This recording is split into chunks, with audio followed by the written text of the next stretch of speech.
time for Southern Fried Baseball, presented by College Baseball Central. Hosted by Jake Mckeever as he talks everything SEC baseball and more. Welcome back, College Baseball Central fans. The MLB draft is upon us, the official ending to the season for the 2025 season. Andrew, you got a little Andrew Chafin going there. Yeah, I decided to shave the beard and just rock the mustache the last couple weeks, but here we are now. Yep, it's an exciting time in college baseball. Obviously, the MLB draft is Sunday. A few guys have already kind of pulled their name out a little bit. Let's go ahead and jump into our mock draft. Here's kind of our stuff just to keep track of it. The Washington Nationals obviously are having the number one overall pick. The big shock there is that they fired their GM, Rizzo, about a week ago? They fired him on Sunday. Rizzo was a big Boris guy, so I think that that's kind of a very, very big thing to talk about. As we kind of go and approach this pick, there's a lot of different ways that they can go, much like it was last year with Travis Bazzana, Charlie Condon, that whole group. There's really not that surefire number one that they're going with. I think the only thing that we do know is that they are going to go for an underslot here. Who do you think that they go with here in this spot? So I'm going to stick strong on this one. Because I've been told by a few reliable people that it will be Cade Anderson at number one. But I obviously, with the whole shakeup in the Nationals war room, and we're seeing someone that isn't as close to Scott Boras deciding on this pick, I wouldn't be shocked. Right now, percentage-wise, I would say Cade Anderson 60%, Holiday 40%, and it's just a really coin flip still in my head. But I'm leaning Cade Anderson. I think it's 50 Cade Anderson, 30 Ethan Holiday. I think that there's a few kind of wild cards in there like Eli Willett, Seth Hernandez, Iva Arquette. Seth Hernandez, I would not be shocked about. Seth Hernandez's arm. Seth Hernandez probably has one of the wildest ranges in this top 10. We could see him possibly shock the world and go 1, or we can see him fall all the way to 10. I went with Ethan Holiday on this one, and I'll kind of explain my logic with it just because I was talking to, like you said, a few scouts. Cade Anderson's window is very, very small. You'll know probably this time next year if Cade Anderson's a hit or a miss. And with a new GM coming in, it's almost like they're punting it. Ethan Holiday is a very, very safe pick. I mean, his dad's a big leaguer. He's a high school guy. At minimum, if you were going to talk about him being a bust, it would be 2028 at the earliest. We just went through this with his brother, and his brother flew through the minors. So there's a little bit – I know obviously it's a little bit different player makeup. Is he going to stick it short? Is he going to play third?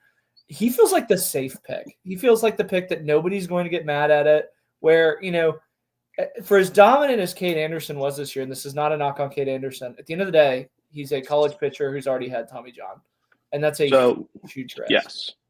Yes. So something that I've also been looking at is their prospects, because you got to look at the prospect pools here.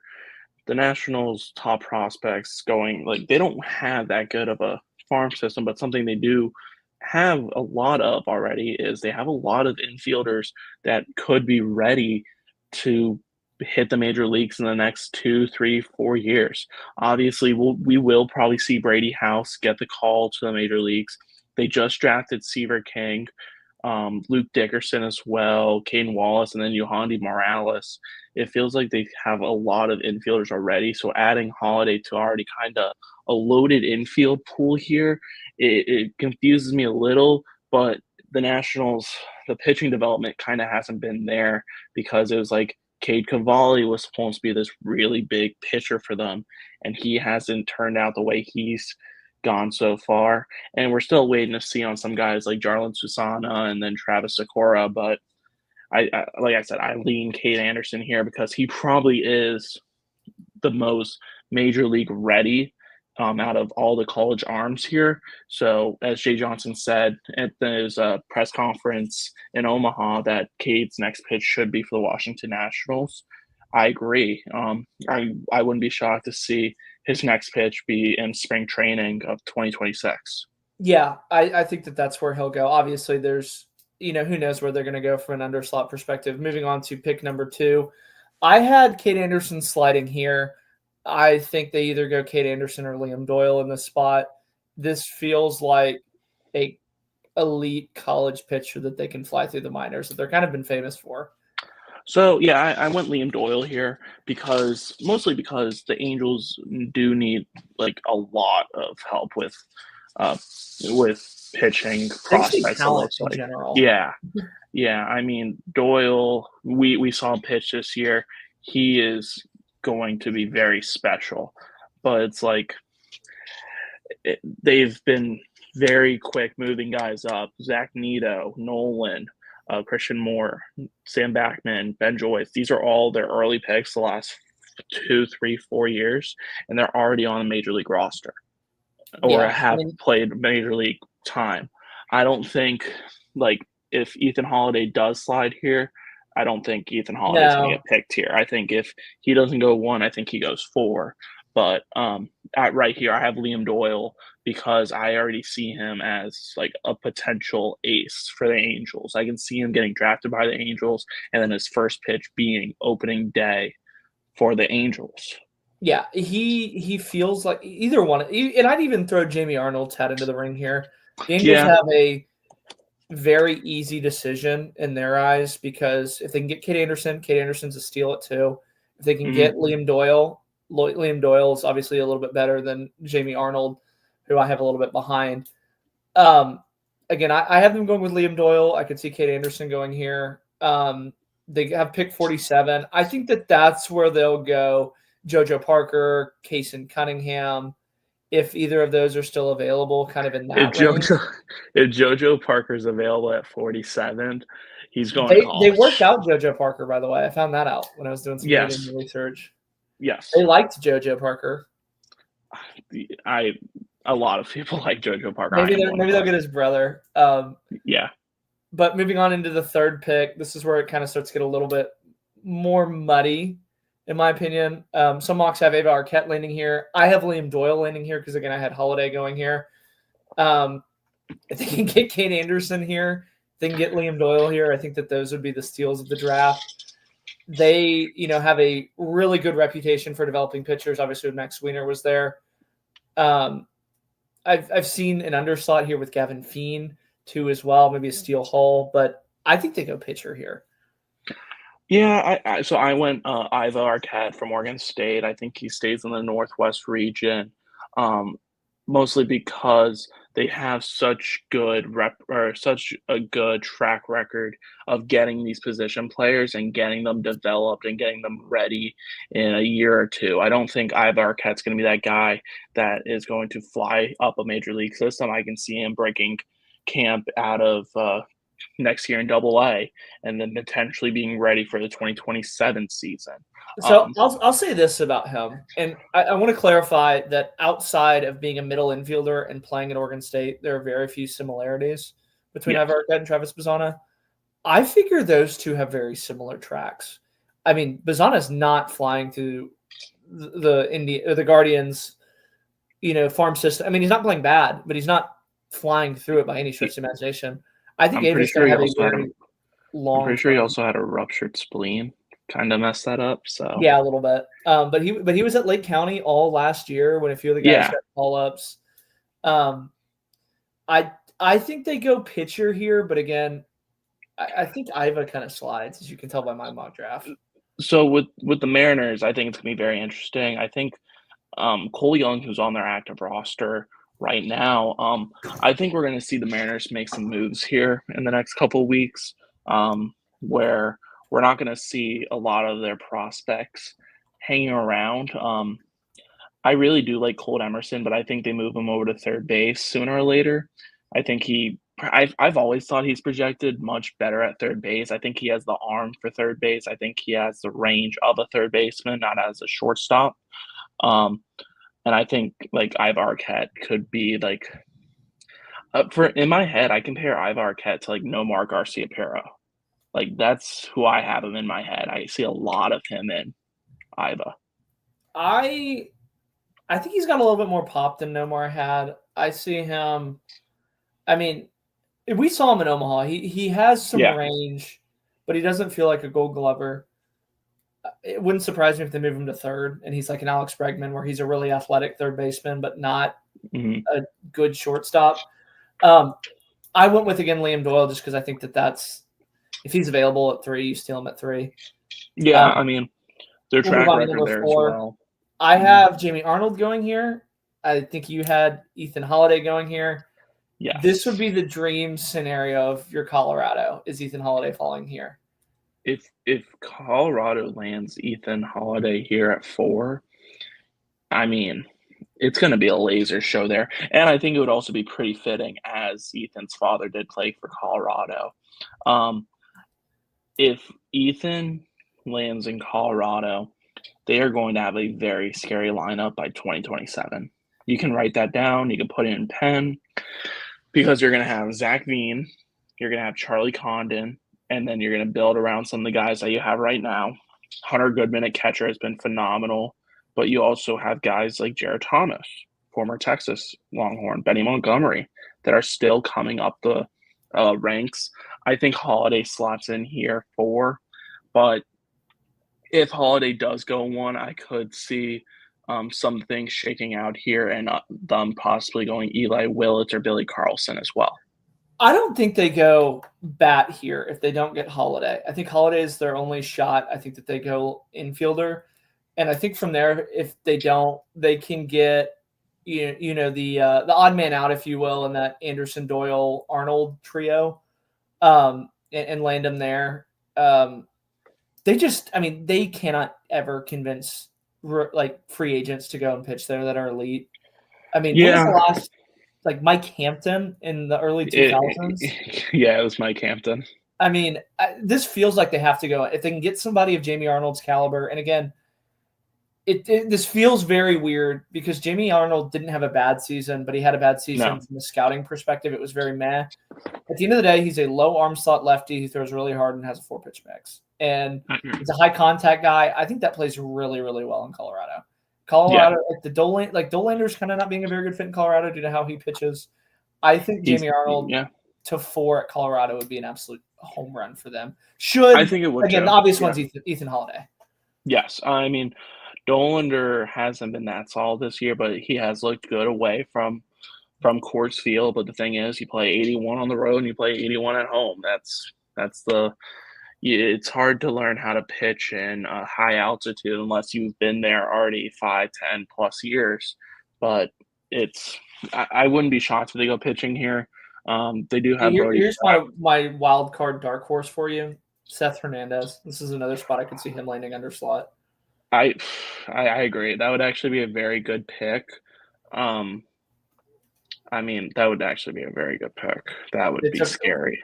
Every single scout that I've talked to, by the way, has had an opinion on Seth Hernandez. He is either what I always ask him is, who do you think is going to be the steal of the draft? Who do you think is the biggest bust? They either say that Seth Hernandez is going to be the biggest bust, or that's their favorite player in this draft is Seth Hernandez. There's no in between. Yeah. I could see him landing there. Again, a Holiday, if Holiday's available, and then one of those trios of pitchers that's going to be available. I think the Rockies will have a very easy pick at 4. This feels like the 4 in fantasy, where it's like, okay, like, we don't have, like, we brought in a lot of these guys. Whoever's available at 4 out of these 4 guys, that's who we're going to take. Pick number 5 is, I think, where it starts to get a little bit interesting. I went Eli Willits here. I mean, you and I talked, because I actually got to see Eli Willits take some BP when I was up at OU and in Round Rock. He's got a better bat skill than Easton Carmichael, who's probably one of the better college bats. He hits for more power than his brother, who is a fantastic, fantastic shortstop. You watch Eli Willits take BP, and he doesn't feel like somebody's little brother that's sliding in. He feels, honestly, better than them. You and I have talked, I think, ad nauseum. I think Eli Willits is going to be the best player in this draft. Cardinals can get him at 5. Yes, they have Weatherholt, but again, you're drafting. You're not drafting. You'll figure it out. The Oilers So are figuring it out. this is the dream scenario for the Cardinals if you can land one of Holiday, Willits, Carlson, or JoJo Parker, because you are going to have a middle infield of JJ Weatherholt, who will be playing second base most likely. They've been working him a lot in the middle infield. They've been switching him around, but when I saw him down here in Palm Beach last year, he was in second base. Eli Willits at shortstop would be phenomenal because you can move both of them up through the system very quickly. I think Willits has the best. I think he does have a little bit more pop than Holiday. I think he has a little bit better bat than Holiday, but I can see Willits being the first prep guy from this field making the big leagues. Yeah, I would say that. He's got a little bit of a pedigree as his dad is the hitting coach. Again, the Orioles are a really good story because they had Westberg and Holiday, who were both taken in very similar drafts, and they figured it out. I think that's what the Cardinals do here. I mean, the Cardinals are famous for having a bunch of shortstops on the field and moving them around, figuring it out.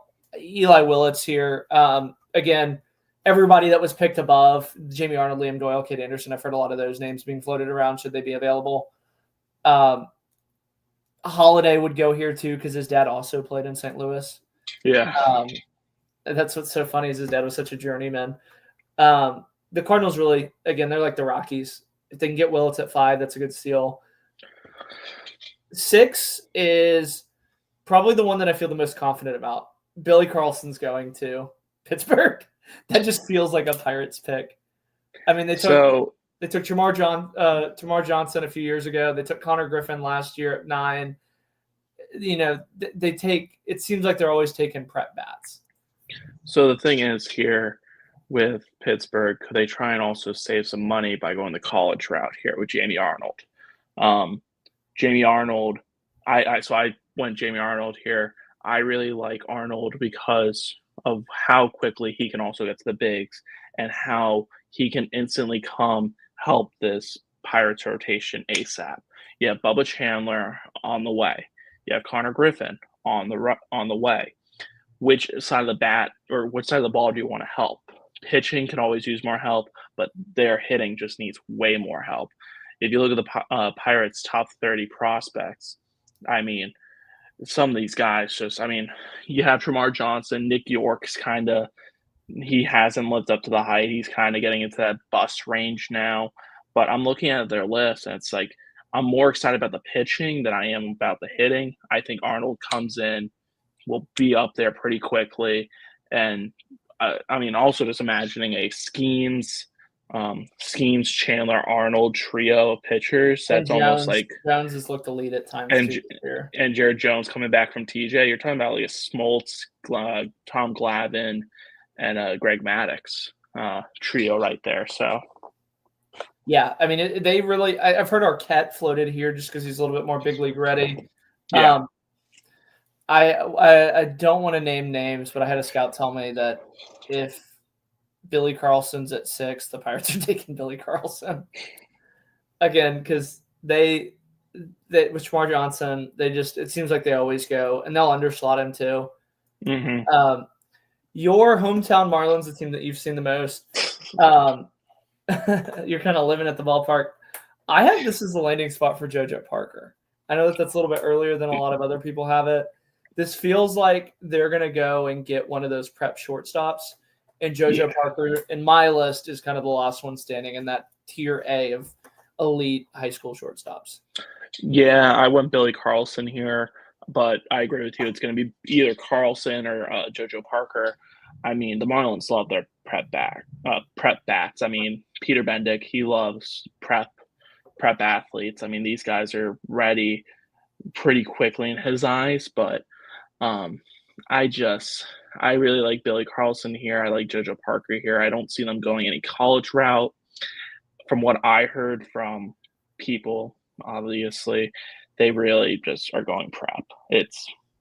I could be easily wrong with Carlson here, but I like Billy Carlson at shortstop, but Yep. Yeah. We're going to have to do a little friendly gentleman's wager to see who gets more of these first 40 picks, right? Again, you can't really go wrong there. No.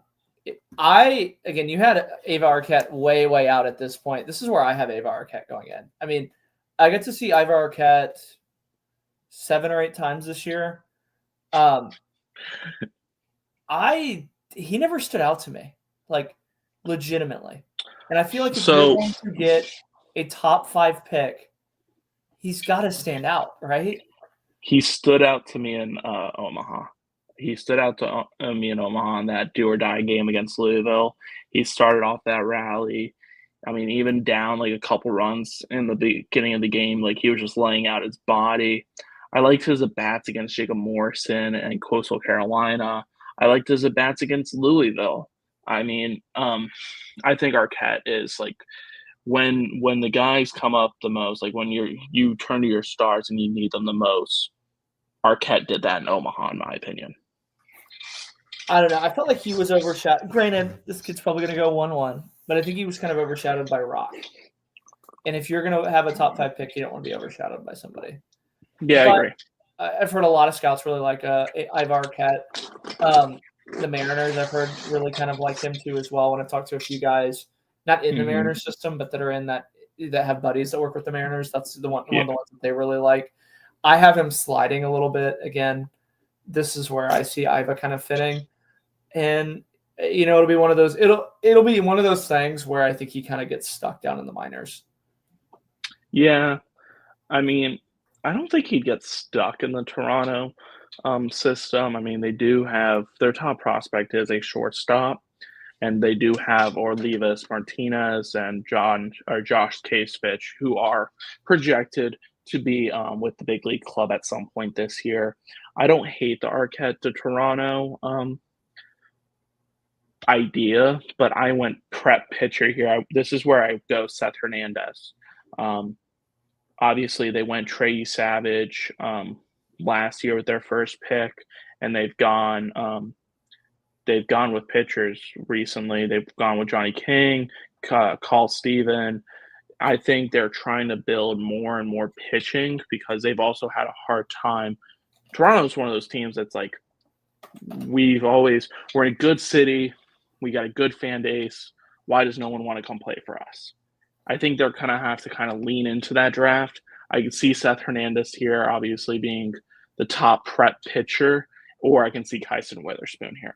They went pitcher last year to kick it off with Cal Stevens and Johnny King, another prep arm. Not to get sidetracked, but I've heard a lot of players don't want to sign with them because of the taxes. Yeah. Because they're so much higher. Yeah, and that could also be another thing with another team we already talked about with the Angels. Yeah. Toronto's, I think, the most expensive one, though. But this is not a political podcast. So No. This will be an interesting one. The Blue Jays, I think, have a bevy of different options that they could go. This is where I think it starts to kind of get a little bit interesting. But moving on into – I'm going to be honest with you. I talked to a few guys at the Reds about this. Seth Hernandez already wears a red C for Corona. This feels like where I have Seth Hernandez landing. And again, if they're going to be ecstatic, this will be the third straight starting pitcher that they've taken in the first round, as they took Rhett Lauder and Chase Burns last year. They were really high on Chase Burns. Seth Hernandez, they're not going to get a log jam of pitching because his development's going to be a lot slower. I think that's where they kind of go here. I heard that. I heard Carlson, should he be available, and then Bremner and Witherspoon are kind of in this mix, but I've heard they really, really like Seth Hernandez. Yeah, I mean, I'm went back and forth with Hernandez and Kyson. I go Kyson here because of their track record of taking Burns and Lauder. But they also have Chase Petty. Obviously, he was drafted by the Twins and then traded to the Reds. Petty was a prep arm that even the Reds were high on and trying to draft a couple years back. But I like the idea of Cincinnati going pitching here. I tie them to Seth Hernandez as well. They've been wishing very big to land him from what I've heard, but I like the idea of them going pitching here. I mean, you look at this Reds team, like right now, they're ready to win now. They're looking to add pieces to help with the big league club so they don't have to go spend big money on free agents or trades. They're looking to add now and be ready for next year or the year after. Yeah, they're looking to stock up. I mean, they get rid of players super, super fast. You saw what they did with Jonathan India. Yeah. It felt like they were trying to move him even a year before that trade happened. They don't have a lot of prospect hitting, though. But the flip side of that is they haven't needed it. They've been really good with their international signings. Even their under-the-radar stuff that they pick late, they feel really comfortable about that. Mm-hmm. Even somebody like me or you could come up with the Seth Hernandez Reds edit, though. This, no one always talks about seeing the teams in Omaha. I see Seth Hernandez pitching for the Reds. Moving on to number 10, I think another one of those wild card ones. I've heard JoJo Parker mentioned here a ton. They really seem to be very high on him. This feels like you can get one of those guys that slides should one of the teams above kind of underslot. I went with Kyson Witherspoon landing here. I went with JoJo Parker. I think they're going to go prep here. They've kind of loved going the prep route, it seems like recently. But the thing is, in my head, when I was making this, and then also like looking at their top 30, they are very heavy, like infield prospect. Jacob Gonzalez last year. Colson Montgomery obviously just got called up. Jacob Gonzalez was 3 years ago, by the way. 3? Oh, wow, that's old. Oh, no, I'm looking at their list right now, and he just came. Braden Montgomery was last year. Yes. Well, then they traded for him. Who went with him last year? Wasn't Teal. It was Hagen. Oh, yeah, Hagen Smith. So I think they go JoJo Parker here. I think they're they're kind of like the Cardinals, where they are going to have a field full of shortstops, and they're just going to make it work. They're going to plug people everywhere to make it work. I like JoJo Parker's bat here as well. I think it fits Chicago's ballpark very well. Yeah, I think they just need talent. Like they're just one of those teams where they need the development. They whiffed on a ton of guys in that Jacob Gonzalez range, like we kind of mentioned. Yeah. They went with Casey Salke last year in the fourth. God, that's a terrible draft. Sorry. No, you look at these and it's like really, like I thought Gonzalez was a year ago. I mean, I like the Pell in the 6th.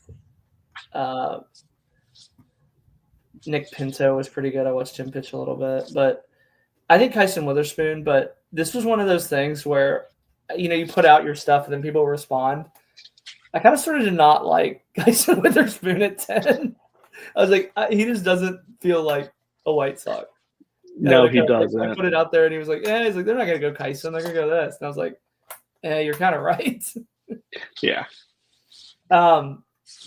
Moving on to another one. At the Sacramento, what are they? Are they just the A's technically right now? Right now, they're just the Athletics. I have Ike Irish going there. I saw a lot of other kind of publications put Ike Irish there. Ike Irish is the best college bat and a very weak college bat. They've had success with Jacob Wilson, Nick Kurtz, and even to some extent Susak, I think, is kind of in that mix too. This feels like an underslot where they can kind of go get it late. This feels like a ready-to-play now college bat. Like Summerhill, Gavin Keelan, I've heard mentioned here too as well as an underslot. But I really like Ike Irish. You and I talked about it. He's 100% going to be an outfielder at the next level, right? Yeah. I mean, when I made my catchers list, the first thing I texted you, and I texted 10 other people. I texted you, Noah, and then 8 other people that actually have knowledge of the draft and farm systems. And I said, hey, Ike Irish, catcher or outfielder? And it was like a dead split. Then I mentioned his back surgery, and everyone's like, oh, yeah, I lean outfield then. Yeah, I think Irish projects much better as an outfielder. He could be a very good corner outfielder that slugs very well. I didn't go here. I didn't go Irish here though. Who did you go with again? I went with Tyler Bremner from UCSB. He had a down year this last season, so he was, if you don't remember, he was probably in consideration to be a top 5 pick at one point. He was probably the favorite outside of Holiday to go 1-1 this year at some point. Bremner then has this quote unquote down year like the rest of the Gonchos do.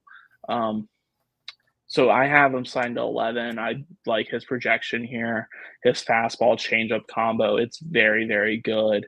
I think the A's need to keep loading up on pitching. They hit on Gage Jump.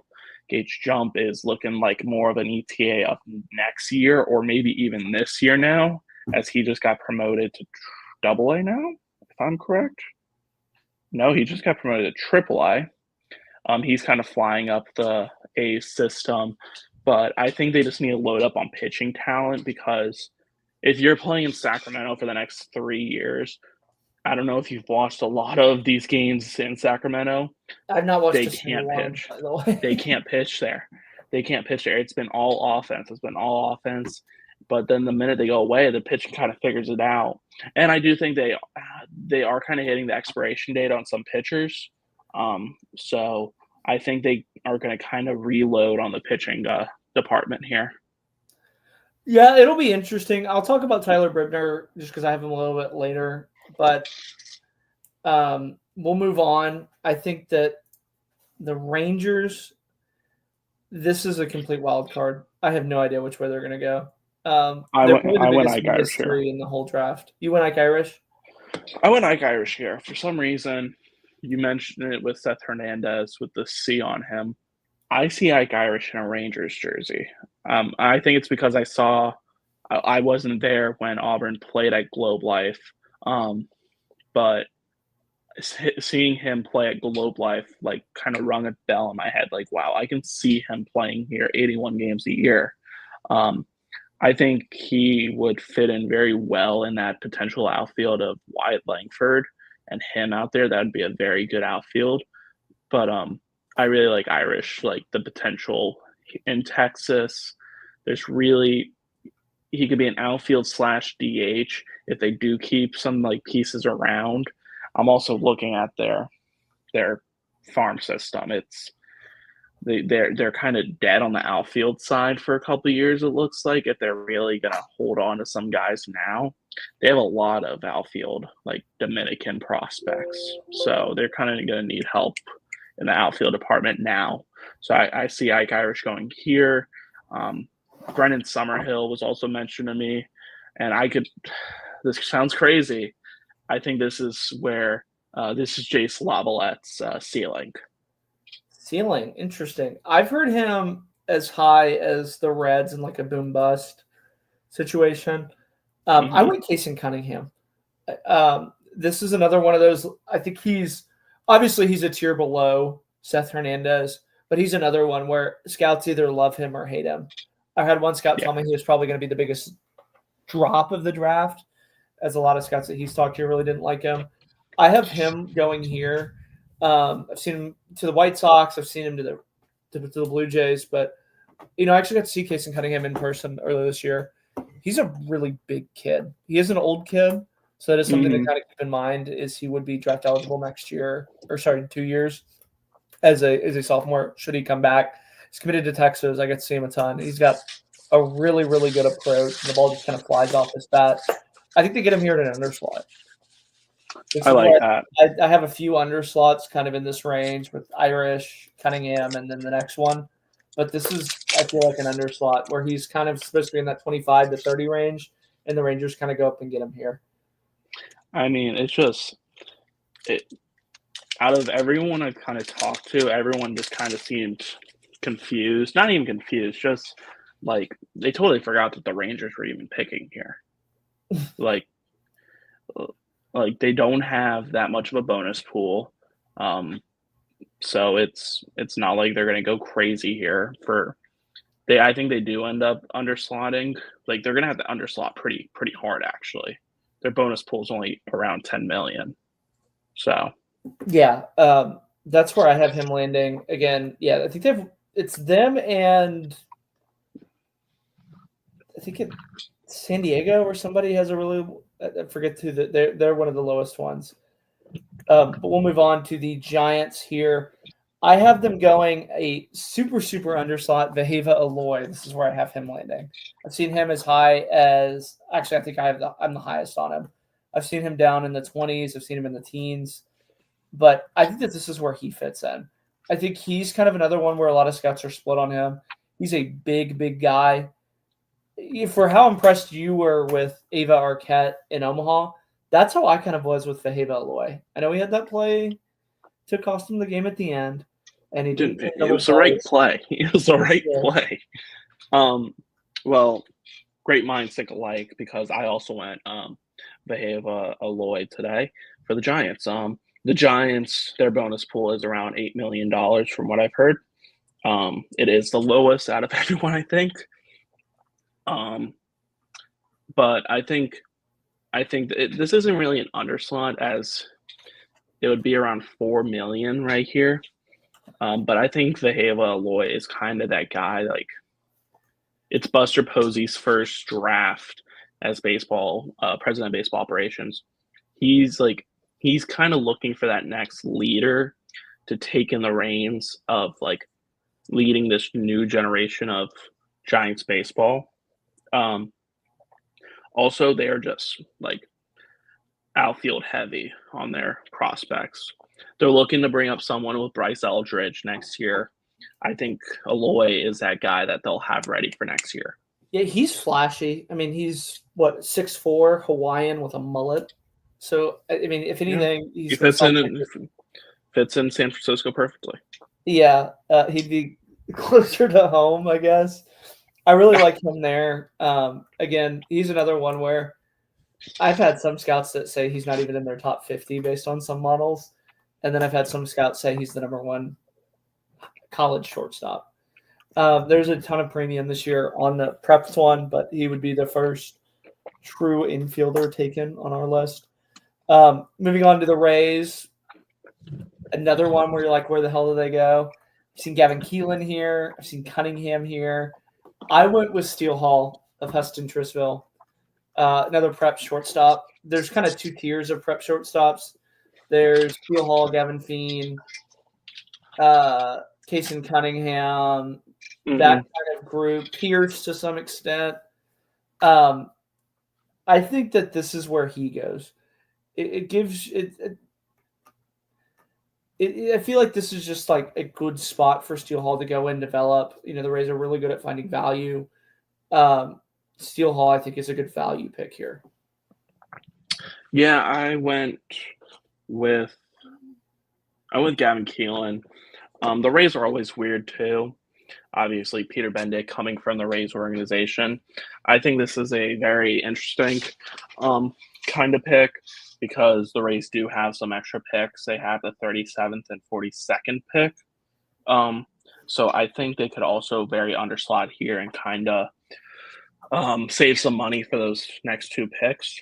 I went with Gavin Keelan. I think he fits in pretty well into that farm system. I like him as a second baseman, obviously. I like his bat. It feels like the Rays love lefty bats, lefty second base bats, as they had Brandon Lowe. I think this is like a perfect fit for both parties. Yeah, I should say this, and we'll talk about more when I get into Keelan. The big knock with second basemen in college is that, why are they at second base? Why are they at second base? I mean, Keelan played short at Louisville, and he played short at times this year. So he's not, this big thumb that just happened to play second base. I mean, he's a really good athlete. He is not going to win any Gold Gloves, but he could definitely play second base, I think, at the major league level. It's going to be an interesting one. I just realized I never clicked to the next slide. I was pretty proud of this one. No, and you didn't show it off. Yeah, I didn't show it. This is probably my favorite one, too. Keelan, I've heard in that 15 to 20 range. Again, Cunningham could go here. Steele Hall is who I ended up going with. Keelan, I don't think would be a bad pick. The Rays, unlike the Pirates, where I was like, yeah, this is the most confident I feel. This Rays one, I really don't know where they're going to go. I also don't have a ton of connections with the Rays, so I have no idea how their draft is shaping up. But moving on to the Red Sox, I went Gavin Feen here as an underslot. He projects more as a third baseman at the next level. I could see him going as high here. I've heard Bremner gone here. Which one did you go with here? I went with Brendan Summerhill from Arizona. From talking to a lot of people about this, they really like just filling up that outfield class, it feels like, as they did have Montgomery, or they drafted Montgomery last year. I see Somerville kind of coming in and fitting in very well with the Red Sox. Kind of just makes sense here too. You'd be ready next year, where it feels like they're gonna have a majority of their prospects up and ready to like compete. So I really like Summerhill here. I wouldn't hate that Summerhill pick. I had a really weird mix of emotions on Brendan Summerhill that I'll talk about when I get him into my mock draft. I really like Feen here. Obviously, the dark horse here would be for him to go to the A's because his brother went to the A's. I don't think he goes that high, but he could fall back into the second round. He's 6'3", consistent hitter, committed to Texas, so I get to follow him a little bit. I don't hate the pick of Feen. It does feel like a little bit of a reach. If you're the Texas Longhorns, because Payson Cunningham's not making it to campus, what are the odds you put Feen making it to campus? So I think we're going to actually – I would put it 60-40 of him not going to campus, 60% not going, 40% going, because of Feen's range. Because I've heard Feen – like his ceiling being that like back end of the top 10 to like a supplemental pick. Like this is a true like not like Will Schmidt's like a projection last year, as he was like a top 10 pick at one point. Next thing you know, he's a top 20 because of his asking price. I think Feen is like, I think it's 60-40. I think there's a good chance that he can make it to campus. I don't think it's that high. I would be this would be one of those ones where you mentioned a lot of guys kind of pulling their name. I think he's one of the ones that you could see pulling your name, but you would still get stopped in your tracks and be like, wait, why? Like it's just, like I feel like he's 100% going to campus. Do you think 100% he's going to campus? I mean, unless there's something his agent isn't telling us. I feel like he's a lock to go to the Red Sox and get drafted. Oh. Sorry, I misspoke. Yeah, he's a lock to go to the Red Sox to get drafted. No, he's definitely not making it to campus. But I don't think they expect Cunningham and Feen to make it to campus. Like, I don't think that's in their plan. I mean, that's why they've kind of gone crazy in the portal. Yeah, they've had a really good portal class, which as we are at just over the halfway point here in the first round, this is a good chance to plug. We are going to be doing a portal show on Southern Fried Baseball, where we go in, dissect every single team's portal, how they looked, what they got right, what they got wrong, who's on the hot seat, who's not, who's our favorite under the radar portal gets. That one's coming. We really just wanted to get through the draft. And let me tease some news out there. After the draft happens, that's when we're going to see a lot of these SEC teams start filling back their roster back up. You're going to see LSU and Arkansas. I've already heard that Arkansas is getting active a little. Yeah, which is some good news. If there's any Arkansas fans out there, Damon Ruiz is 100% going to Arkansas. I had that confirmed. I know that he was kind of a draft risk, but Damien's going to Arkansas. I think he's going to be a fantastic one. They're getting the season leader in runs for Lamar. 30-game hit streak, 70-game on-base streak, school record. The best. He was the best hitter in the Southland by a far margin. And the Southland's a pitching league too. I want to clarify that. Yes, he had to go face Southeastern. Southeastern had some of the best pitchers in the country. moving into the back half, this is where I have Gage Wood landing. I think that this could be something where we see Bremner, we see Summerhill, we see Fiend. I really like Gage Wood here. I think, his stock really shot up after that Arkansas, like the no-hitter that he had. I talked to a scout with the Twins about his injury concerns. They said there's no concern. The player's good enough. We don't care. Just about his shoulder issues. Which, by the way, when I was doing research on him as a prep, I found in an article that he had shoulder issues in high school, but I could never get it confirmed by another site. Do you know if that's something that he had with shoulder issues? Gage? Yeah, like in high school. Not in high school. I know he dealt with some forearm and elbow stuff this year, but it was not shoulder this year. I think, though, the Cubs are kind of like chomping at the bit to get Gage Wood. Gage Wood is, I think. Yeah. I mean, would you put him or Kyson in terms of prep? Like, who do you think is a faster prospect to make it up to the bigs? Because it feels like it's him and Kyson. Kyson. I would put Kyson. I think they're going to put the brakes on Gage a little. I think Kyson has a possibility to be ready by next summer. I think Gage is going to get a full year to develop another pitch. Yeah, he did get overworked. I mean, you and I were there when he did his no-hitter game. We were watching the TrackMan. It wasn't that crazy of a fastball.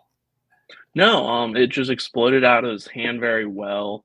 I talked to a couple Murray State guys after the game, and I was like, hey, what made, how was it hard? He's like, he tunnels the fastball and the curveball very well, being such a kind of a linear guy throwing. So it's like he's like Justin Verlander in a way, where he's down, up, straight, go. So it's repeatable too. It's a very repeatable motion. So I think they're gonna have to give him another year to develop another pitch. As I did my research, if you remember from our interview with him, he says he doesn't throw a slider. According to MLB.com, he has a slider. So who do you I don't think's know. Wrong? We saw the horizontal break, by the way. It was clearly a slur. I think he cuts his curveball at time instead of getting on top of it. He just. But here I went Steel Hall. I have Gage versus the Cubs. I don't hate that. Yeah, I mean the Twins are always linked to these big it's either prep bat or pitcher, and it's looking at all the pitchers available right here. I don't see them going Gage because of just the guys they have in the the guys they have in there. They're already loaded from a right-handed pitcher kind of point of view. Mm-hmm. Charlie Soto, Andrew Morse, CJ Culpepper, Corey Lewis, they're loaded. Prep bats, you can always get more of. That's always a 3-4 year experiment. They feel like they're in that weird spot where there's a big gap between prep players A and prep players B, and they're kind of in that weird no man's land. Because based on my mock, again, I have Steel Hall, Fiend, all of the other good prep shortstops all off the board. This feels like where they'll get a best player available and where we'll kind of get a run on those starting pitchers. They have water hose boy Kyle DeBarge. That's they don't need any more college guys. Get a prep guy here. Pipe dream, since this is where Gage Wood gets off the board for me. How cool would it be if he went to Kansas City and he got to just stay in Northwest Arkansas? That would be the dream, I think, that he's kind of rooting for. We'll move on into the Cubs. I have Tyler Bremner going here. I went back and forth between Tyler Bremner and Braden Summerhill because Braden Summerhill is from that area in Illinois. But this feels like college pitcher. And again, I told you my criticism of I would wait to do my criticism of Bremner. This is where I'll do it. I don't like him as a starter, and I don't really like him as a reliever either. He feels like a middle reliever, kind of 20 guy on a roster that just kind of goes and eats innings. He doesn't. He's going to have to learn. He's going to have to learn how to unlock his bottom half. I think he's going to have arm issues. He went to UCSB to pitch and never left. Really liked the program, but I went back and looked. He was on in 2023 as a freshman. He was the number 1 pick in the mocks. Yeah, and it was very early, very early. Like Gavin Grahovic was the number 1 last year, by the way, ironically. Last year he was top 5, and then this year, which is weird because he's stuck as a starter. Last year in 2024, he was like 3rd starter, but sometimes comes out of the bullpen. And then when our starters got injured, he came in and be the starter. He's never had a true defined role, and that is kind of his one saving grace. But that is the one true saving grace. With Bremner, he was such a good he was so good in both roles that he was just so good last year. They felt confident to put him in either role. I project him as a starter, but obviously he needs to learn how to throw another pitch. He can't just rely on the fastball changeup. His fastball and changeup are plus stuff. The fastball is when I feel like some people don't understand this at times. Not every pitcher is going to be like Paul Skeens, where they are throwing 100 in college and they happen to throw 100 in the pros. Bremner in college was 95, 96, topping 98, 99, and flashing a 100 here and there. And when he gets to the big leagues, he'll probably be a guy that sits 93, 95 and hits 96, 97 here and there. So, he's going to have to learn how, like you said, unlock his lower body. He's also going to have to learn how to throw strikes. This last year, he doesn't finish guys either. He doesn't throw a secondary pitch. He struggled to put away guys, and he struggled to just get quick outs. So I like him early to the A's because the A's are seeming to hit on pitchers more now. But with the Cubs here, I ended up going Gage Wood, obviously. I think this is the perfect power arm for the Cubs. This is a guy I see in a Cubs uniform. This is a spot too where they go like a kid. Gage Wood kind of reminds me of Cade Horton, who they took a few years ago. Exactly. Yeah. I like Gage Wood here. I mean, the Cubs. Some of my best friends are Cubs fans, so whenever I talk to them about their prospects, they're always talking about how they're always just bust after bust after bust. And then, I mean, they've been right. They've struggled to get some quality pitching prospects. I think Gage Wood can kind of reset that pitching, the pitching pool there. So getting a guy like Gage Wood to kind of frontline that pitching pool for the Cubs for at least a year or two, I think Wood would be a very good fit in Chicago. I wouldn't say Cam Smith's a bust. Well, they traded Cam Smith Cam Smith's not a pitcher. Matt Shaw's, he's up at the major league level. I was talking about busts on pitchers. Wicks, Howard. Yeah. Lang. Yeah. Yeah, they did have a lot of busts. Jeez. Yeah. There's a few other names that I've heard here at the spot too. I don't have a ton of intel with the Cubs, if I'm being honest with you. Lavalette, I've heard here too. I've heard Aloy in this spot. I've heard Aloy a lot in this spot, actually. I went with Tyler Bremner just because I think that they'll be a little bit surprised if he falls there. This is another one of those graphics Andrew was pretty proud of, by the way. There we go. I went with Brendan Summerhill in this spot. He's best arm in the draft, in my opinion. He hits for power. There are some rumblings about some character concerns with him. I don't really see those at all. I don't think Arizona sees those at all. There's the Chip Hale connection with Arizona. He feels like an Arizona type of pick. I think that this is another one of those ones where it's like Billy Carlson, where it's like, okay, if Summerhill's sitting here at 18, the Diamondbacks are going to take him. Yeah. Before I get into my pick, this was probably my toughest one because Did they get a? They got another pick, huh? Sorry, I'm looking at my photos for my mock. Okay. So they have another pick. They have pick number 29 Yep. in the supplemental. So I tied them, or I didn't tie them. From what I heard, they're tied to two guys. The name that I heard the most was Caden Bodine from Coastal and Kason Cunningham. I went Kason Cunningham here. It kind of ties into their draft history here with just like taking compact built players. I kind of like Kason in um, the Arizona farm as well, where it's like they have a lot of outfielders. Sometimes they need to restart like the infield pool because you got Jordan Lawler is going to be coming up at some point this year if he's not already up. I mean, he's already gotten time at the big league level, but they're going to have to start refreshing that infield pool in a way because, again, they've had some bust.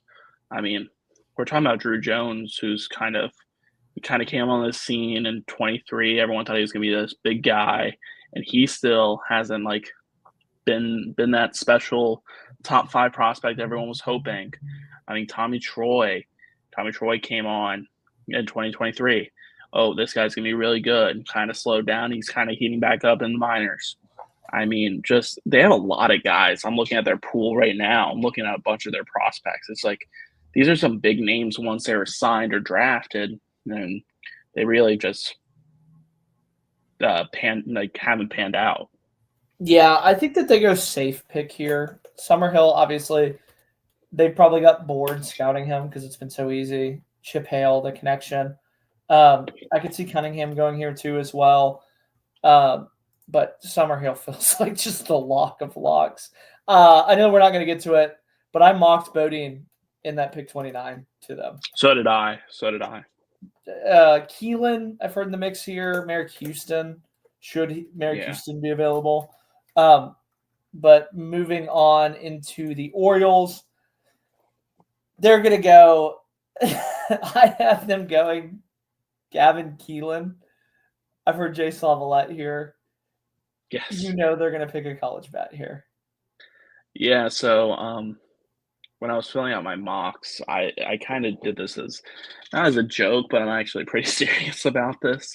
I have both the Orioles picks being college bats. I went Jay Slavalette here. It feels like in Baltimore they keep on saying like, how can we keep stacking up our outfield? As they had Heston Kjerstad a couple years ago get drafted. Now it's like Enrique Bradfield. They got Honeycutt last year, Dylan Beavers. It's like, let's just keep building up this like outfield group. I also think they are gonna cut ties with a couple outfielders they have on their roster right now. So I think we're gonna see some guys sooner than what some prospect sites have them projected. I think we see Beavers and Enrique Bradfield Jr. up on the active roster pretty soon, actually. But I really like Lavalette here. I can see him hitting at Camden pretty well, actually, if he can figure it out. My dog just took out my monitor, so give me a second. They have to have like a buyer's beware with how Vance Honeycutt turned out, right? Like, yeah, I didn't realize this because again, Vance Honeycutt's not really like shooting through minors. But what was Vance Honeycutt's biggest knock last year? He strikes out too much. How many times do you think he struck out this year? I have the number in front of me. I like am dumbfounded by this, by the way. 121 and 250 at bats. He's hitting like they got to have some kind of buyer's remorse or buyer's beware for Vance Honeycutt. I think but it's kind of like that Wayne Gretzky quote, like if you can't, you're not going to score if you don't shoot. Like you just keep on shooting, until you score. Hold on, I gotta go get the light. I'll be right back. Okay, guys. For the Orioles here as well. I mean, I took Jace Lavalette here. I could see them going a lot of ways. Since we're not doing our supplemental picks, I also did go Cam Cannarella at pick 30 for the Orioles. I think they just keep on building that outfield because they do need to kind of, like Jake just said, it is going to be buyer's remorse for some guys like Honeycutt. I mean, Enrique Bradfield, he can run very well, but since 2023, he hasn't hit as well, and he has kept striking out. I mean, this year his strikeout numbers are a little bit better, but I just see the Orioles kind of just refreshing this outfield system. Yeah, I mean, they have, I think, a variety of different ways that they could go. Lucky for them, this isn't a very strong class. So, yeah, for what they kind of profile as, Merrick Houston's another one, although they have a log jam of shortstops. Yeah, I mean, I'm still dumbfounded they have Griffith Farrell. They have to trade him. I went Gavin Keelan in this spot, by the way. So I don't hate that pick because I can see him easily slotting in there because I'm trying to think, Arias isn't going to do anything there. I'm trying to think who the Orioles are having at second base. Or no, it's Jackson Holiday at second base, huh? Yeah, Gunnar, Jackson, and Westberg.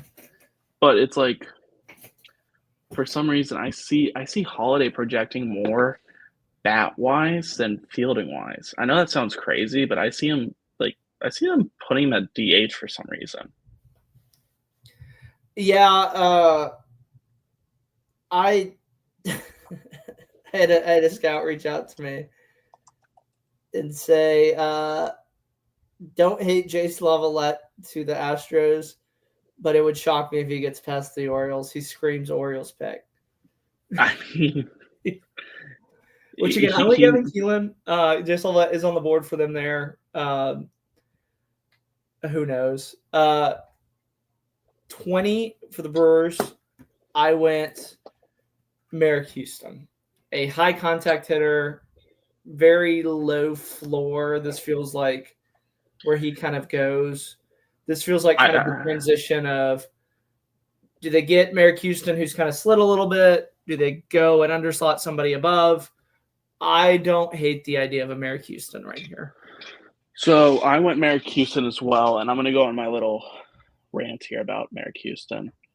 If you saw my shortstop rankings, I didn't have Merrick Houston in my top 5.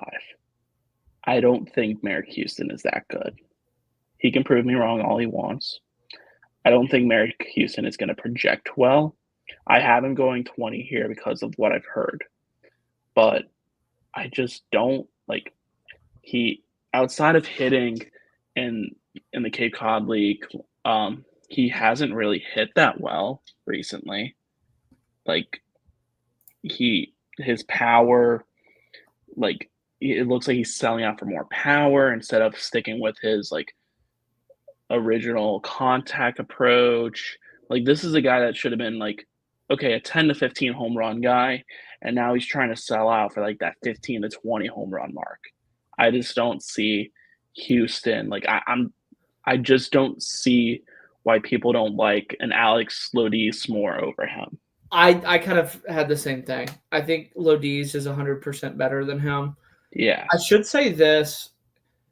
He's a more natural fielder than Lodis and even Aloy to some extent. I think one of my comp is for him, Adam Frazier. That's not a good comp. I mean, Adam Frazier's played in the majors for what, 10 years? He's still playing.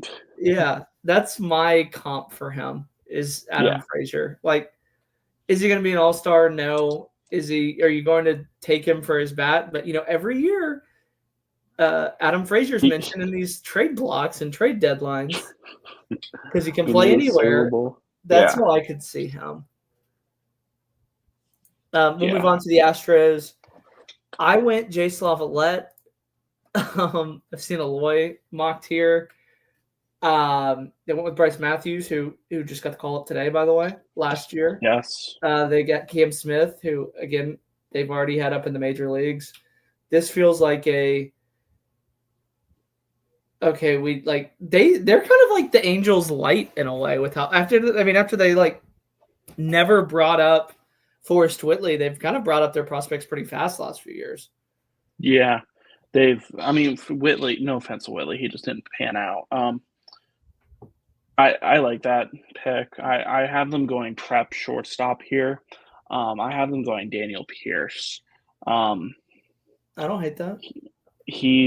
I think he's very good. I mean, he can hit, he can run, he can field. He's just like, I can see them slotting him in. He's a shortstop right now. I can see him easily moving to a third base, second base, especially if Jeremy Pena is still the shortstop for the Astros 3 years or 4 years from now. I could see him at third base eventually when Paredes gets out of Houston. But again, I go this pick because of them needing to kind of soft relaunch that position in their prospect pool, because obviously Bryce Matthews, when he graduates, their next highest like shortstop that will be major league ready in the next year or two will be Caden Powell maybe. The thing about the Astros though is you have to remember that a lot of their models aren't valued by prospect rankings, that they've routinely during this little run that they've had been near the bottom of prospect rankings. Like 2 years ago, when they traded Gilbert was their only top 100 pick. And, you can sit here and say, was it this or this? The Astros won a World Series, and Drew Gilbert 2 years later is not in the major leagues as a college player. Yeah. They also only have 2 picks on day one. So they have the 4th smallest pool. I have heard Xavier Nance to Houston. I don't hate that. Actually. But I'm actually very high on Nance. I don't know if they have the budget for that. They would have to throw a lot of money at him, probably over slot. Gage Wood, should he be available? I've also heard that they really are high on Gage Wood if they're looking for a pitcher in the spot. Aloy would be another really good one. I went with Jace Lavalette just because, he's from Katy. Like, he's a Houston guy. Just like Summerhill's an Arizona guy, he's a Houston guy. I think it'll be a weird pick for the Astros. They went with Walker Yannick last year, who was another local guy. So, yeah. Moving on to the Braves, I have them taking Riley Quick, another kind of local guy, if you will. Yes, 4-star offensive lineman. I've heard Root, I've heard Forbes, I've heard Ianson. I think Quick's the best of those. And I think for what they need, and that's a long reliever, that's going to be Quick. Quick's going to be a fantastic, fantastic back-end reliever. Yeah, I got Riley Quick here as well. There's something about just power pitchers in Atlanta. I think Quick kind of not compliments Spencer Strider that much, because Spencer Strider is one of the best pitchers in baseball. But I think he kind of complements the pitchers room in the Atlanta prospect pool, as they have Hurston Waldrep from UF.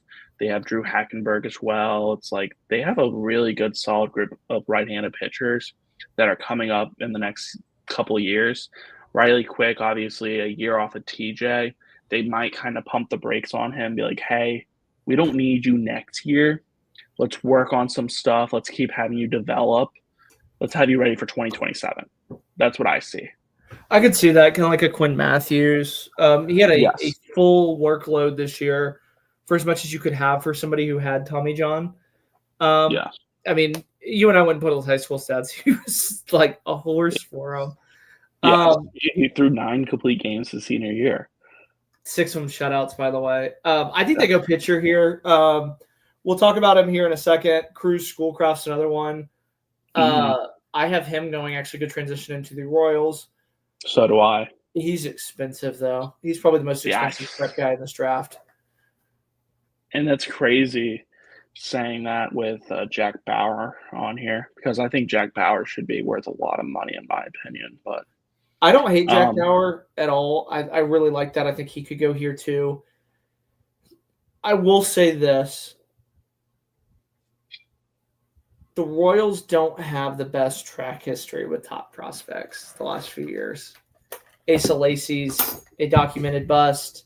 yeah, I know that. I mean, they hit on Cags, but I think everybody was going to hit on Cags. Gavin Cross is kind of in that purgatory.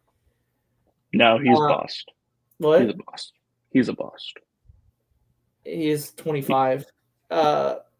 Still early on Blake Mitchell, but he's down in high A.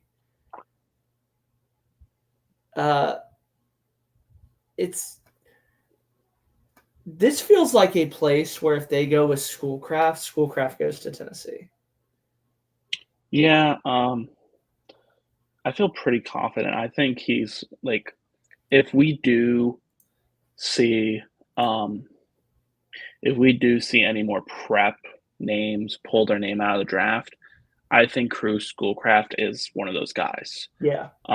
He is probably the most expensive outside of Seth Hernandez, probably the most expensive prep arm that I'm thinking of right now. I think there's a very good chance that he goes to Tennessee. But I think the Royals could pay up for that to get him. The thing is, they also do have the 28th pick because of the Bobby Witt AL MVP runner-up. I don't get that, but I think that's awesome. That's the only one I like. So I like Schoolcraft to Kansas City because I think I've been harping on this a lot. People are like probably watching this like, why is this Andrew guy keep on saying like refresh? Because we have been seeing a lot more pitching busts in the major leagues lately that I think you can never have too many pitchers in your minor league system. Two, we're seeing a lot more arm injuries happening now that you kind of need these guys to come in and develop correctly under your watch, that you kind of hope they go the right way, and you can kind of spot a bust in a pitcher pretty quickly. I should say this. If you are Cruz Schoolcraft and you are debating on whether or not to go to the Royals or to the Tennessee, think of how many guys pulled their name out of the draft last year that pitched that are in the portal. I can think of like 5 off the top of my head that went to a place, pitched 5 innings, and they're in the portal trying to go somewhere else. And I'll give you a hint. They're not going to other SEC schools. I mean, we saw it last year with Ryan, or we saw it with Ryan Coombs. Ryan Coombs is going to UNC Charlotte. Yeah, Navarre. Yeah, Navarre's in the portal. Aiden Moffett is a guy kind of like that. I feel like he had a lot of draft. Yeah, I mean, this is a lefty that can get up to 97, 98. I like Cruz Schoolcraft. I don't think it would. I would love to see him in college. He would be like a Dax Whitney, where everybody would be like, "Oh, this is everybody's introduction into Schoolcraft." It's like, no, he's always been a guy like that. No, yeah. What I'm trying to think. Tennessee's rotation next year, he would be their Sunday guy. If school started today and he had to report, he would be their Sunday guy. Yeah, I think so. We'll move on into Detroit. Detroit loves their prep bats. Yes, they do. I mean, they just sent Young down, didn't they? Young. McGonigal, Colt Keith is a prep guy. Yeah. I have Xavier Nayans. I think this is where he lands. I went opposite. I don't hate Pierce in this spot. I don't hate Josh Hammond in this spot. Owens for a deep sleeper. Slate DeBrom's another one, but this feels like prep bat. I went Slater DeBron here. I don't hate that. I don't hate that at all.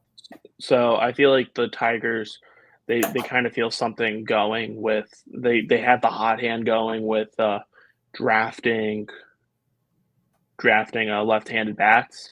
I think Slater DeBron is he is one of my favorite under the radar prospects, and he's someone that I do wish would land at Vanderbilt, but no, it's probably like a 90-10 that he gets drafted.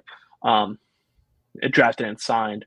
I think if he goes to Detroit, that lefty bat, like that outfield could be very loaded one in like a few years. By 2028, you can probably have Max Clark, Riley Green, if Riley Green keeps on going in the right steps, and then Rayner Riley Green, last and then year. Slater to Green. McGonigal, Yeah. they're really high on. Yeah. I had a buddy that's a Tigers fan who said that he wanted Slater to drum. Big name guy. He goes, all the best Tigers prospects have good names. Max Clark, Bryce Rayner, Kevin Yeah. McCongill, Thayron Lorenzo, Yeah. Paiu Lee, Fran Yerber. Yerber. I like that. I went with Xavier Nance. This is kind of where you start getting into that weird underslot area. The San Diego Padres, this is where I have them going with Slater to drum. And this is where I have them going Xavier Nance. This is an easy one for us. We'll move on then into the Phillies as we come up here on our last two. I went with Daniel Pierce here. So I went another prep Fisher shortstop. here. Or sorry, he was a prep. Yes, prep shortstop. Shortstop. Yep. So I went Matthew Fisher here. He's a prep pitcher that this would be a little bit of a reach, as he is the number 46 on MLB.com's top prospects. But I like Matthew Fisher here. This would be a underslot by Maros. They do have not that much bonus pool money, but Philadelphia is they love going after prep arms. They've gone after Andrew Fisher, obviously, a couple years ago. So I think they kind of just build off of that and just keep going after prep arms. I really like Matthew Fisher's stuff. Once I heard that name get connected, I watched a few of his outings on Perfect Game, the ones that I can find. He's got a good fastball. It could get some more development in the Phillies pitching system, because I believe the Phillies have one of the best pitching development centers in all of baseball. I think if he ends up going to Philadelphia, it's a very good chance that he can become a very quality major league arm. Yeah, I could see that. I think he's one of my deep sleepers. I went with Daniel Pierce here again. You know, son of a coach. His dad was his high school coach this past year. He's a fast guy.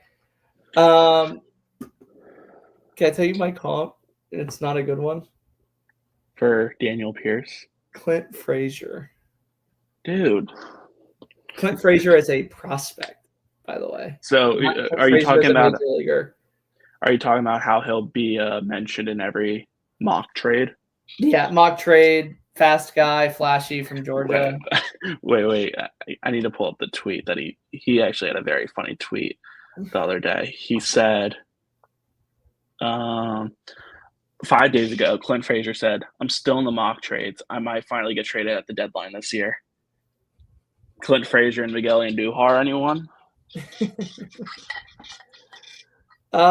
is our last one here that we're going to be doing. There's a few compensatory ones that we are not going to be doing. This is the last true first rounder. I went with Andrew Fisher, and I know that that's a little bit of an overslot. It's a very mature bat. They need hitting talent. I went and watched them last night at the Astros game. And again, I know that draft stuff, you don't draft like the NFL or anything like that, but they had 7 guys hitting under 210, and 5 of them were hitting under 200. They have no talent at the major league level to hit, and they're not going to get free agents to go to Cleveland. This feels like Andrew Fisher as a Nolan Shaw, Christian Moore, get them up as fast as we can. Yeah, I mean, you just mentioned it. They don't love this team out here in Cleveland. No one wants to sign with them, it feels like. This year's been a down year after last year. They were so good. and now they've kind of taken 2 steps back. And Stephen Voigt's second year as manager there, I have them going Ethan Conrad from Wake Forest. I think this kid could be very special. He's just a very good left-handed hitter, very aggressive. I think the power can come along, especially coming off this injury for him. I think this is someone that can take like two steps forward this next coming year. And like if we do like a revisit into this draft, Ethan Conrad will be discussed as a top 15 pick. I don't hate that at all. All right, time to get into some questions, Andrew. As we just went through our first 30, we'll have the back half of it ready to go. Does the Nationals draft plan change with Rizzo being ousted? I know that it probably changes at the first pick, but overall, does it change? No. I mean, they've had their war room already set up from what I've heard. They've already had numbers discussed outside of the whole Cade Anderson, Jackson Holiday talk. From what I've understood, they've already like got a good idea of where they're going outside of the number 1 pick. They feel confident in the guys that are going to land outside of 1. The guy that they have taking over now, he's a very smart guy. It's very smart you are wearing your Columbia quarter zip because he is a Columbia guy. That's why I wore it. Yes. So I think little plans change for the Nationals. Obviously, when we look back on this on Monday or Tuesday, I can obviously speak more and be like, plans must have changed, but I don't see anything really changing for the Nationals. Who is the first pitcher to throw an inning at the major leagues, and who is the first hitter to record an at-bat at the major league level? I think it's gonna be Liam Doyle still. I think it's gonna be Liam Doyle with the Angels. And hitter, I'm gonna go. I don't want to go Ivar Arquette here. I am going. That feels cheating, by the way. What, with Liam Doyle? No, with Iva. Yeah, I'm gonna actually go. I'm gonna go Vaheva Aloy if he ends up going to the Giants. I kind of like the idea of them moving him along in San Francisco. I can see him being a starting shortstop middle of the season next year. I'm going to go off the deep end a little bit. Ethan Petrie from South Carolina. That feels like he's going to get into like an Angels or somebody like that. Yeah. And he's just going to shoot through. Pitching-wise, that one's really hard to predict because you really don't know what they do. I'm going to go Bremner. Just because he's the reliever. Like, I feel like he's going to be the one that they kind of like really rush up. Because, I mean, I'll say this about Tyler Bremner. They're going to know within 2 weeks if he's a boom or a bust. I think it's going to be that quick. My hot take is when the Arizona Fall League comes around, Tyler Bremner he'll be throwing in it. All right. Give me a player outside of the top 100 that you feel really good about making the major league team. Oof.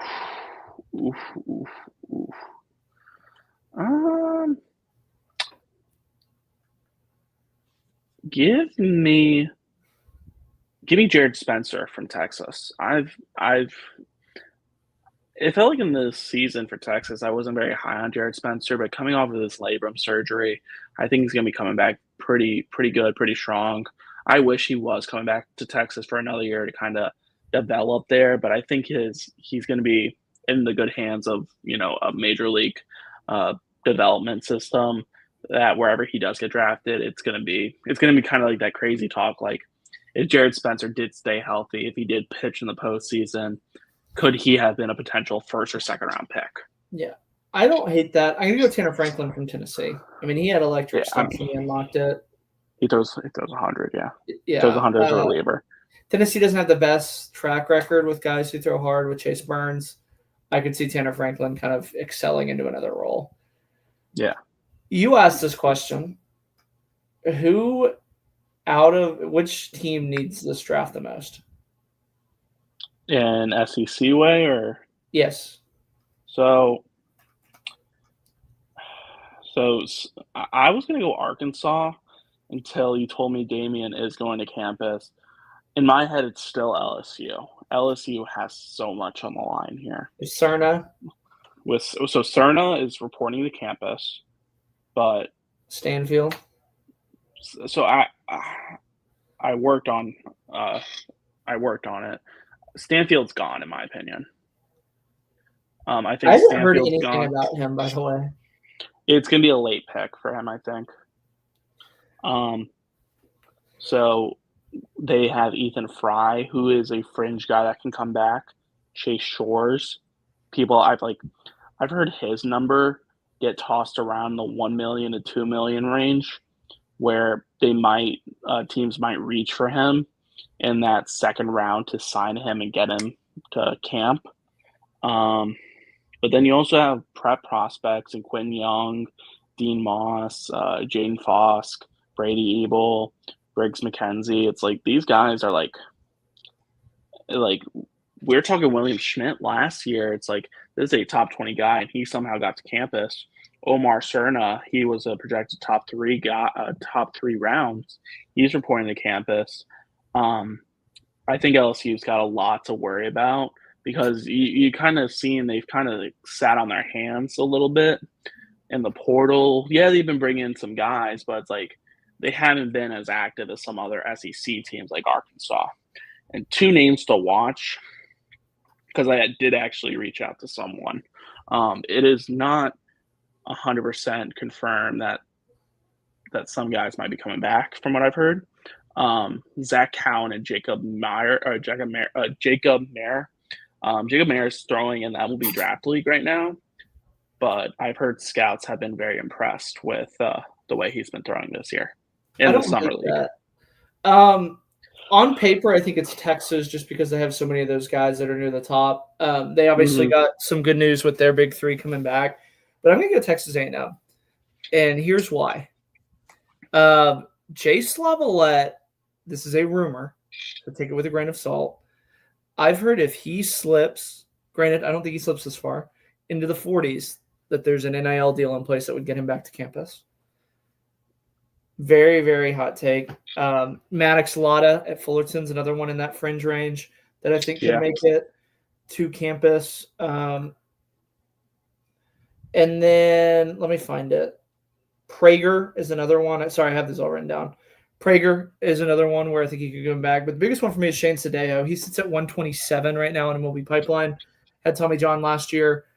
If he's somebody that comes back, I think he has a potential to be, a top 30 pick next year. Obviously, age is a very, very big factor. He just watched his friend Ryan Prager tank his draft stock. And then the freshman coming in, Blaine Bullard at 134. He's been absolutely tearing it up. Boston Kellner is another one. But if Blaine Bullard makes it to campus, I think that's a huge, huge win. Another one that we basically missed this one. Tennessee, the big one right there, is sitting right in front of us. Henry Ford. Yeah, he's announced he's coming back. Here's another question, and this one's a little bit more of a sour note. As we graduate some of these guys, who was the biggest disappointment that's going to get drafted from prep to high school, from high school to college to MLB draft? Who was the biggest disappointment? Biggest disappointment? Ooh. That's a tough one.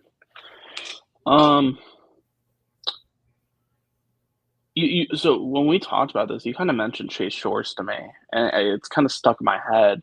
Yeah, because he didn't stick as that starter at LSU.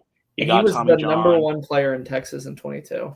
Yeah, he was number 2 in that LSU class to make it to campus, and my number 1, Paxton Kling, was the 18th ranked player in his class, and he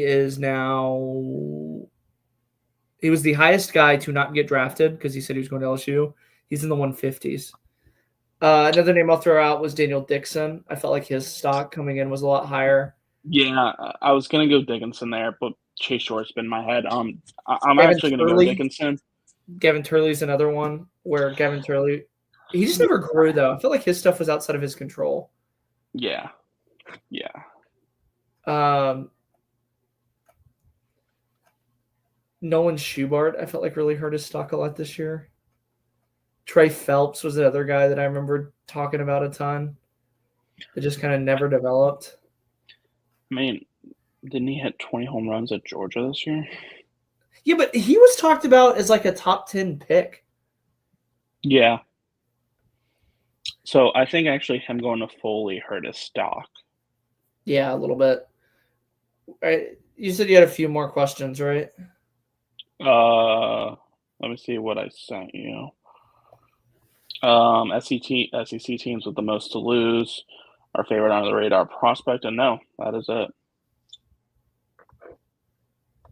Well, I think that's all that we have time for. Andrew and I are tossing around the idea of going live on that Sunday. He has been invited to a few draft parties, so be on the lookout for that. We will obviously get it promoted and everything. Thanks, everybody, for tuning in. Our first Southern Fred Baseball tweet. Be sure to follow our new Southern Fred Baseball Twitter. Follow Andrew and myself on all of your social media. Thanks, everybody, for tuning in, and we'll see you after the draft.